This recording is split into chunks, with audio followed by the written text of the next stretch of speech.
Hello दोस्तों, welcome to Som classes. दोस्तों, आप सभी का मैं पीयूष आर्या हिंदी मीडियम के नंबर 1 चैनल सोम क्लासेस में बहुत बहुत स्वागत करता हूं। तो मेरे सभी प्यारे विद्यार्थियों, जैसा कि आपको मालूम है कि आपका चल रहा है सीरीज क्या, सिंटैक्स का, यानी कि आप पार्ट्स ऑफ स्पीच के एक एक पार्ट को आप तैयार कर रहे हो। तो उसी सीरीज में आज हम बात करने वाले हैं किसकी, सिंटेक्स ऑफ वर्ब की, यानी वर्ब को कहां पे और कैसे सही तरीके से प्रयोग करते हैं इसके बारे में आज हम जानेंगे।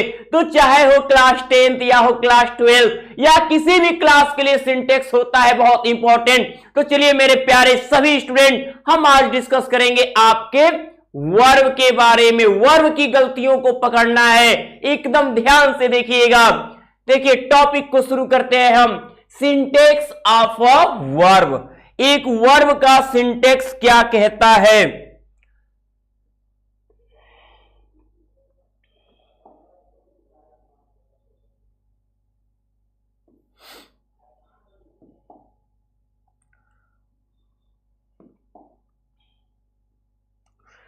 देखिए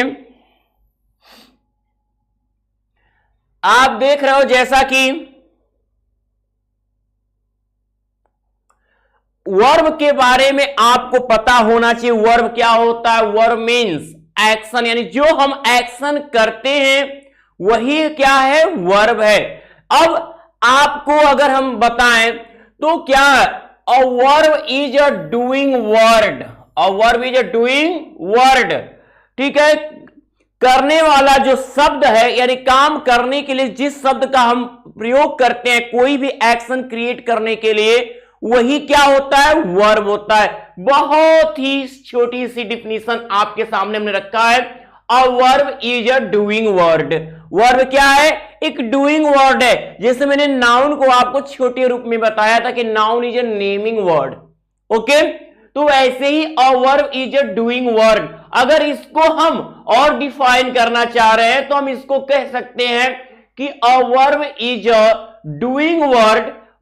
एक वर्ब क्या है? एक ऐसा क्या है, काम करने वाला शब्द है, यूज्ड फॉर सेइंग समथिंग, जो कुछ कहता है अबाउट सम पर्सन, किसी व्यक्ति या वस्तु के बारे में। यानी वर्ब जो एक ऐसा शब्द होता है जो किसी व्यक्ति या वस्तु ने कौन सा काम किया है, कौन सा काम कर रहा, उसके बारे में व्यक्त करता है। यानी किसी भी व्यक्ति या वस्तु के किए गए काम के लिए जिस शब्द का प्रयोग किया जाता है उसे कहते हैं वर्ब। ये जो है जेसी नेस्फील्ड ने बात कहा है। अगर हम बात करें तो वर्ब के जो है 4 प्रकार होते हैं। वर्ब कितने प्रकार का? 4 प्रकार का। इनको हम थोड़ा तेज जाने क्योंकि हमको तो करेक्शन देखना है। पहला होता है लिंकिंग वर्ब। लिंकिंग वर्ब किसे कहते हैं? जिस क्रिया में कॉम्प्लीमेंट होता है, यानी कि जिस क्रिया के साथ हमें किसी पूरक शब्द, जिसे मैं बोलूं कि ही इज,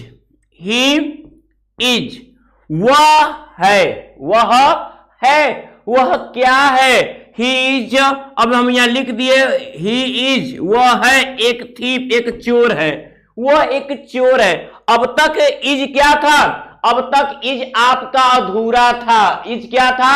अधूरा था। लेकिन जैसे ही अथिप लिखे ये इसका अर्थ पूरा हो गया। तो अर्थ को पूरा करने के लिए जो शब्द का हमने प्रयोग किया, ये शब्द हमारा कॉम्प्लीमेंट कहलाएगा, कि पूरक करने वाला शब्द। पूरा करने वाले शब्द को ही कहते हैं पूरक, ठीक है। अब तक ही इज, वह है, अधूरा था। जिस वर्ब के अर्थ को पूरा किया है वह कहलाएगा लिंकिंग वर्ब। अब कहोगे सर लिंकिंग वर्ब तो हेल्पिंग वर्ब ये होता है।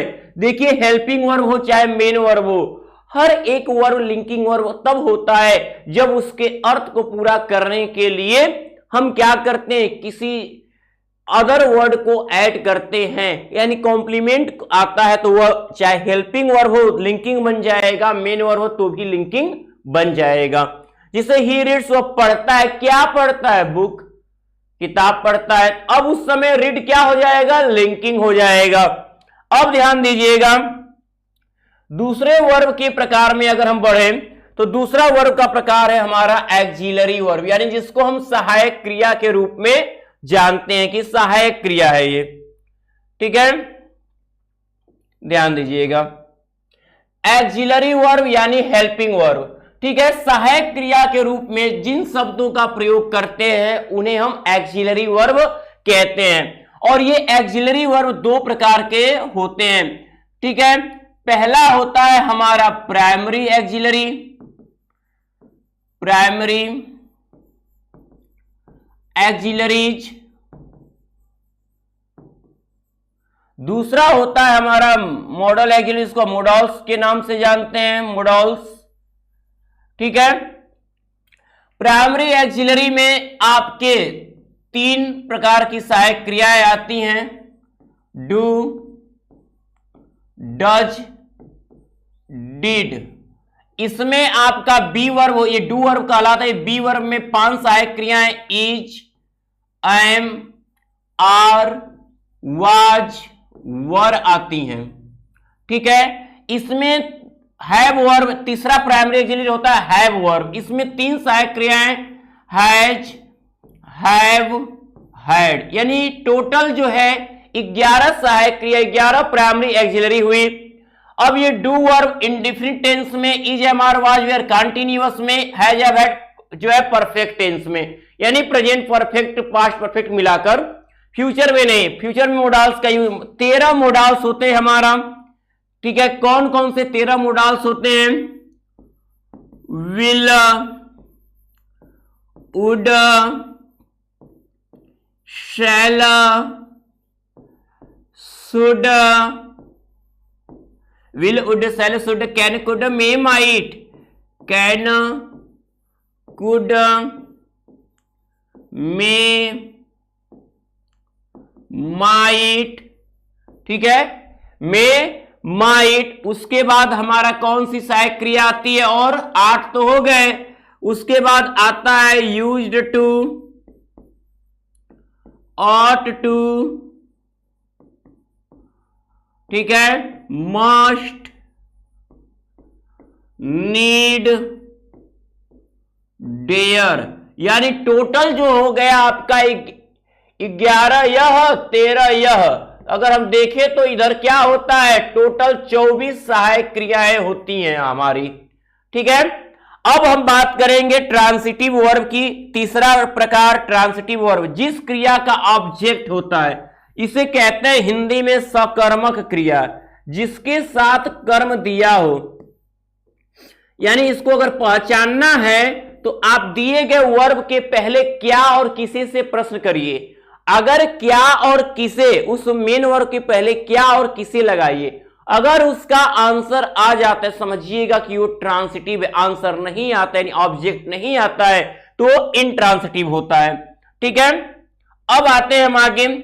इंट्रांसिटिव हमने बता ही दिया, जिस क्रिया में कर्म की आवश्यकता नहीं होती, यानी जिस क्रिया के पास ऑब्जेक्ट नहीं होता है, जिससे मैं लिख दूं यहीं पर कि ही लाफ्स, वह हंसता है।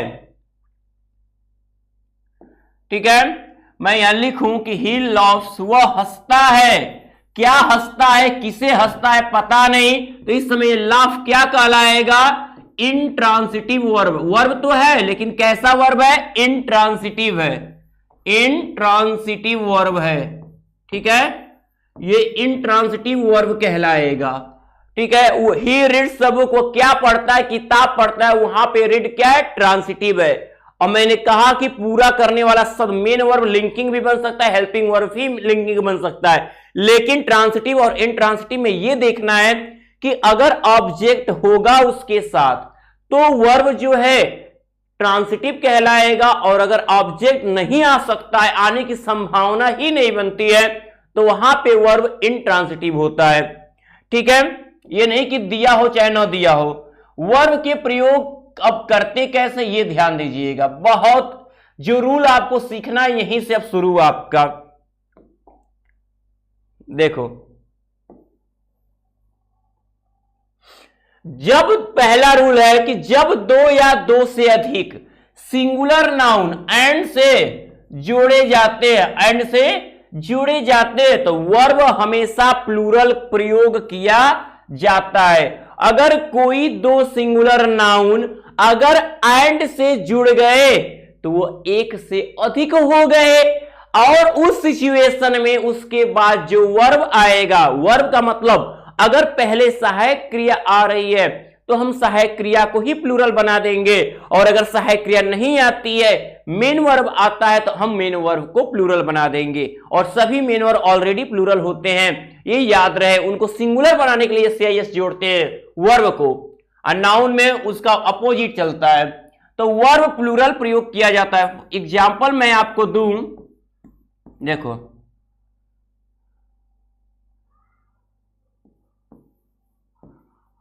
रमन एंड अमन, रमन एंड अमन, ठीक है, वाज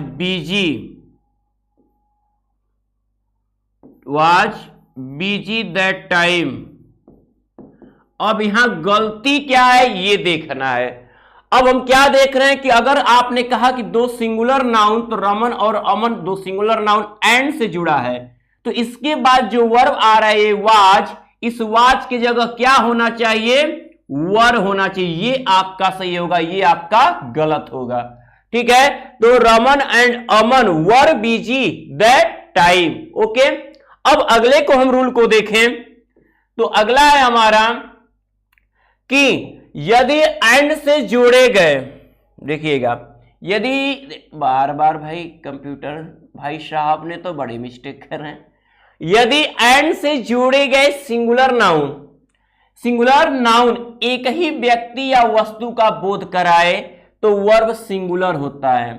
अगर एंड से जुड़ा है, ठीक, लेकिन वो बताए किसी एक ही व्यक्ति या वस्तु को, तो उसके साथ वर्ब जो होता है सिंगुलर यूज होता है। कैसे, देखिएगा,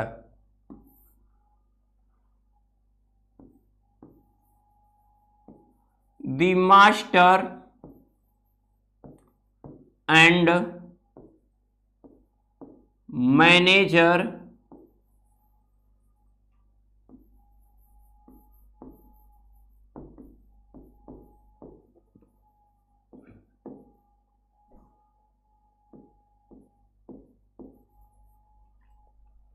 the master and manager of this company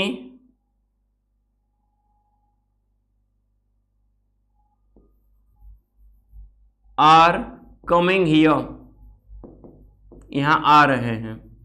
अब यहां गलती क्या है, द मास्टर एंड मैनेजर, देख रहे हो कि मास्टर और मैनेजर एंड से तो जुड़ा है, लेकिन हम देख रहे हैं कि मास्टर और मैनेजर इस कंपनी का एक ही दिखाया गया है। अब सुनना, और ये कैसे पहचानोगे कि एक ही, अगर दोनों वर्ड के पहले में किसी एक वर्ड, इस वर्ड पहले वर्ड के पहले अगर आर्टिकल द लगा है तो समझ जाइए कि वो एक व्यक्ति को बता रहा है। अगर दोनों के पहले यहां द लग जाता तो मास्टर अलग हो जाता, मैनेजर अलग हो जाता, और जब दो व्यक्ति हो जाते तो जो यहां पे आर है वो सही होता, लेकिन इस समय यहां पे जो आर वर्ब लगा है ये क्या है, ये रॉन्ग है। इसके जगह क्या होगा, इज, ये सही होगा, ठीक है। चलिए आगे बढ़ते हैं। यदि दोनों सिंगुलर नाउन के साथ द का प्रयोग किया गया हो तो वर्ब क्या होता है, प्लूरल होता है। अभी अभी मैंने इसकी चर्चा इसके पिछले वाले रूल में ही बता दिया। अब है कि यदि दो अंक एंड से जोड़े जाते हैं तो वर्ब जो है टू बी सिंगुलर प्रयोग किया जाता है, तो वर्ब क्या होता है, सिंगुलर प्रयोग किया जाता है। देखिएगा, जैसे मैं लिखूं एग्जाम्पल के तौर पे, मैंने लिख दिया कि टू एंड टू, क्या जोड़े जा रहे हैं, यहां पे अंक जोड़े जा रहे हैं, two and two make four. अब यहां गलती क्या है, अब यही आपको मैं बता रहा हूं यहां गलत क्या है। ये लिखा है टू एंड टू, अंकों को, यदि दो अंक अगर एंड से जोड़े जाते हैं तो उसके बाद जो वर्ब आएगा, वर्ब कौन है, मेक, बनाना, ठीक है। अब यहां पे आप जानते हो कि जो वर्ब पहले होते हैं अपने सिंपल फॉर्म में वो हमेशा क्या होते हैं, प्लूरल होते हैं। तो आपने कहा कि अगर अंक को एंड से जोड़ा जाए तो वर्ब सिंगुलर होना चाहिए, तो यहां मेक लिखा है, इस वर्ब को सिंगुलर बनाने के लिए यस या ईएस जोड़ा जाता है, हम मेक्स कर देंगे तो सही माना जाएगा। मेक गलत है, अंक एंड से जुड़ते हैं तो वो हमेशा वर्ब सिंगुलर लेता है, प्लूरल नहीं लेता है। एकदम कई साल पूछा हुआ है बच्चा, एकदम कंफर्म, एकदम आप दिमाग में अपने रखोगे। अब है कुछ ऐसे सिंगुलर नाउन जो एंड से संयुक्त होते हैं और प्रयोग में बराबर आते हैं, तो दोनों एक दूसरे का जोड़ा प्रतीत होते हैं और ये दोनों मिलाकर एक का ही बोध कराते हैं, ठीक है, तो वहां पे वर्ब क्या होता है, सिंगुलर ही होता है। कि क्या हो, अलग अलग है, दोनों अलग अलग वो वस्तु, लेकिन उनको जोड़ने के बाद वो एक वस्तु हो, ठीक है।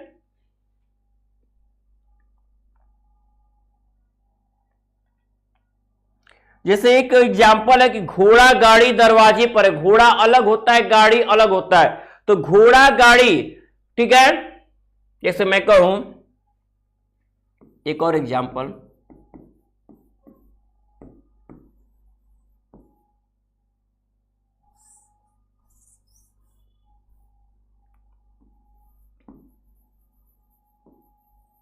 करी एंड राइस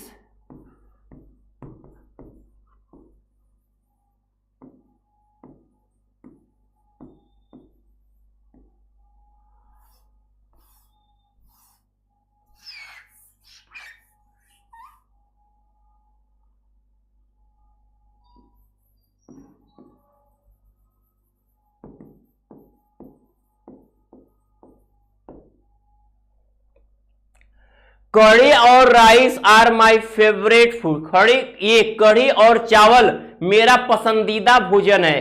अब बताओ यहां पे गलती क्या है, ये आर गलत है, क्यों? क्योंकि कढ़ी एंड चावल, कढ़ी अलग होता है, चावल अलग होता है, लेकिन कढ़ी और चावल को हम एक डिश के रूप में, एक भोजन के रूप में जानते हैं। तो यहां पे कढ़ी और, वास्तव में हमें कढ़ी और चावल बहुत पसंद है, ठीक है। अब और खास करके वो भी अपने हाथ का बनाया तो और ज्यादा पसंद है, ठीक है। Kadhi and rice are my favourite food. तो अब यहां पे अगर हम देखें तो यहां पे क्या आता है, एक वस्तु को बता रहा है, एक प्रकार के भोजन को, तो यहां आर क्या हो गया, गलत हो गया, यहां पे हम इज का प्रयोग करेंगे। आगे बढ़ते हैं, देखिएगा, यदि दो सिंगुलर नाउन्स एंड से जोड़े जाए किंतु उनके पहले ईच, एवरी और या नो का प्रयोग हो तो वर्ब सिंगुलर ही होता है। अब कहोगे सर ये कैसे हो सकता है, कल मैंने इसके बारे में चर्चा किया था कि अगर दो नाउन एंड से जोड़े जाए और उनके पहले ईच या एवरी आए, कल एक बताया था एग्जाम्पल, ठीक है, कि एवरी बॉय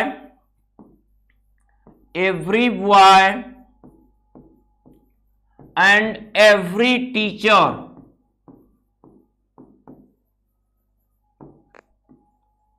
वर बिजी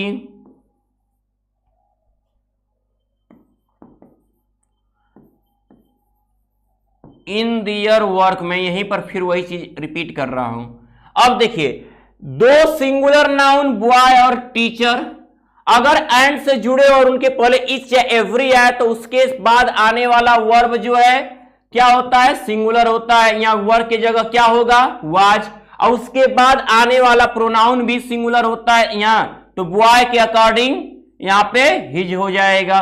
तो यहां वर्ब भी चेंज होगा, प्रोनाउन भी सिंगुलर होगा, दोनों सिंगुलर होगा अगर सिंगुलर नाउन एंड से जुड़ा है और उनके पहले ईच और एवरी आया है तो, ठीक है।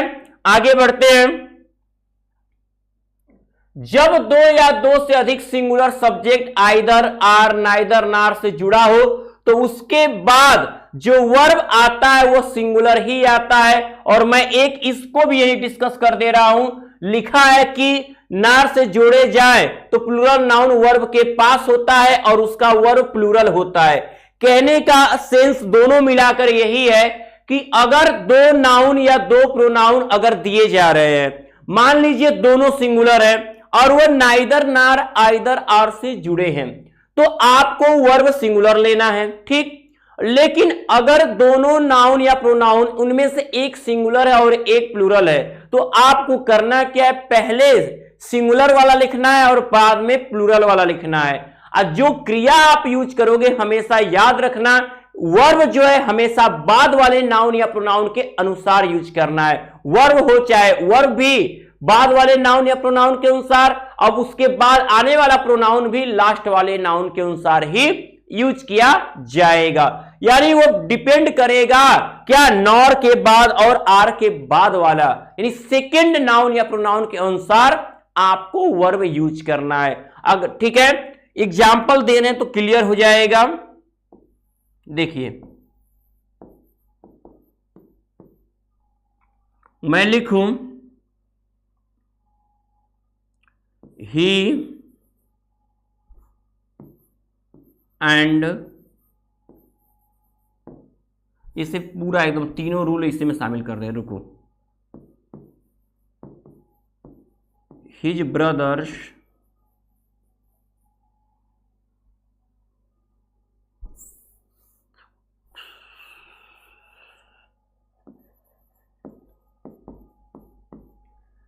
either his brothers or he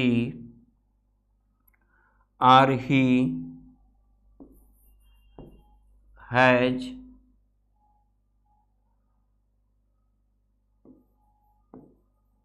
brought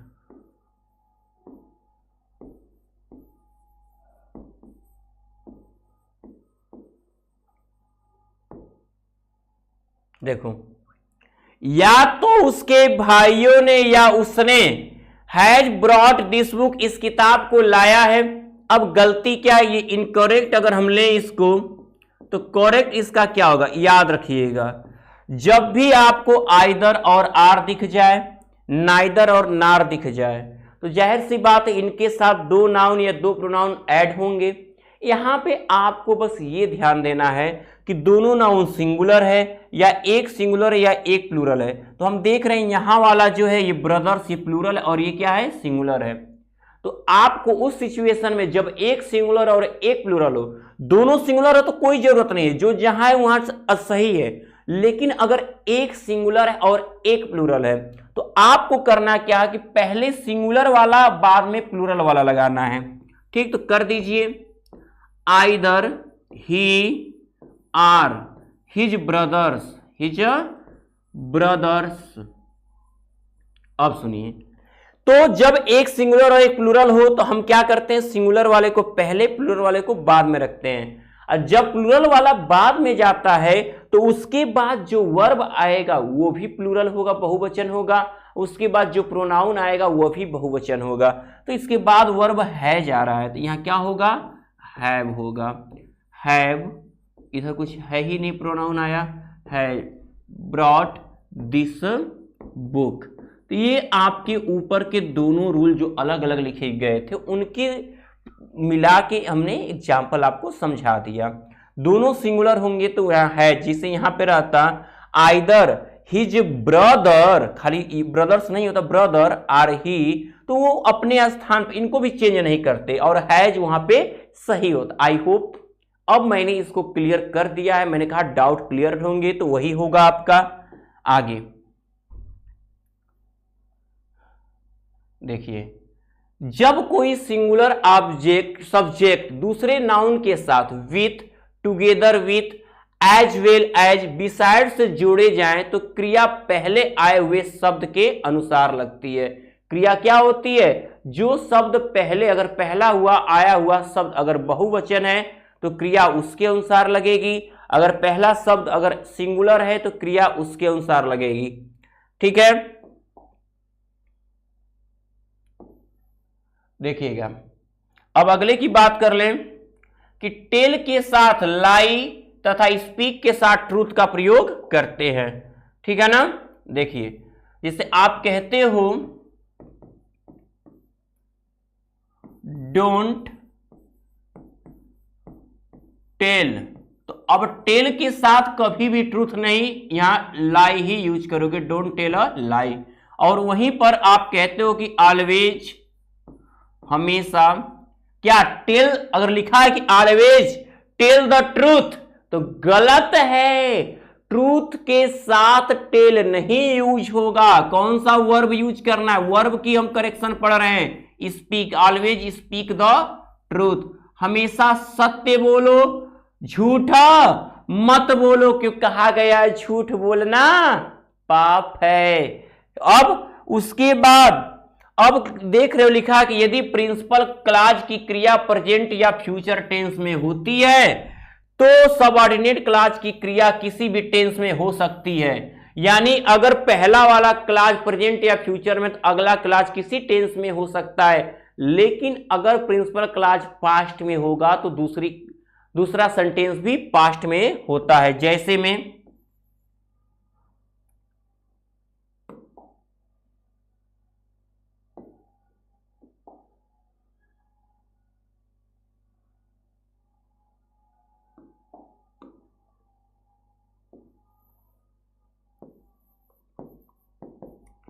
मैं कहूं ही विल से दैट, वह कहेगा कि ही वॉज अ डांसर, वो एक डांसर था, वह कहेगा कि, ये फ्यूचर में था। प्रिंसिपल का पहला जो क्लॉज है वो प्रिंसिपल है, बाकी क्या है सबऑर्डिनेट क्लॉज है। ठीक, दूसरा वाला बीच में कंजक्शन है। तो अगर ये हमारा प्रिंसिपल क्लॉज फ्यूचर या प्रेजेंट में हो तो इधर टेंस कोई भी हो सकता है। लेकिन अगर हमारा, जैसे मैं कहूं कि ही सेड दैट, वह कहा कि, अब ये ही सेड आ गया हमारा पास्ट, तो अगर इधर लिखा जा रहा है वह कहेगा कि वह ईमानदार है, he is an honest man, honest man, तो यहां देखो वह एक ईमानदार, वह कहेगा कि वह एक ईमानदार व्यक्ति है। तो हिंदी बोलने पे भले इधर प्रेजेंट आए, लेकिन जब इंग्लिश बनेगी तो इसके अनुसार टेंस लेंगे। अगर ये पास्ट है तो इधर भी पास्ट होना चाहिए, यानी कि इज नहीं होगा, इसके जगह क्या होगा, वाज होगा। आई होप आपको ये सब चीजें क्लियर हो गई हैं। तो मेरे प्यारे विद्यार्थियों, अब आपको जितना वर्ब का करेक्शन दिया हुआ प्रैक्टिस सेट उठाइए और उसको सॉल्व करिए। जो ना आए वो हमसे पूछिए। और मैं आपसे कह रहा हूं कि देखिए, अगर आप चाहते हो कि सर के द्वारा बताए गए बोर्ड एग्जाम के लिए जो तैयारी आपको करनी है, तो मैंने नोट्स बनाया हुआ है। और जितना जल्दी आप जुड़ोगे, मात्र 799 रुपए में सौर्य बैच से जुड़ना है शुभम क्लासेज के, और पूरे एक्सरसाइज के साथ प्रैक्टिस सेट भी आपको मिलेंगे, नोट्स भी मिलेंगे। बहुत से बच्चे ये कह रहे हैं कि नोट्स भी नहीं मिला है, तो मैं आपको बता दूं बहुत जल्द पूरे एक एक टॉपिक आपको मिल जाएंगे और आप तैयार कर जाओ। तो मेरे होनहार विद्यार्थियों, बाकी सबको दे दिया गया, कुछ का बाकी है। तो अब आपको करना क्या है, अब पहले इस वीडियो को लाइक कर दीजिए और ज्यादा से ज्यादा शेयर करिए। जितना ही अच्छा करोगे उतना ही अच्छा आपको रिस्पांस भी आगे मिलने वाला है। तो अब आप शुभम क्लासेस के इस चैनल को कर दीजिए सब्सक्राइब। तब तक के लिए गुड लक।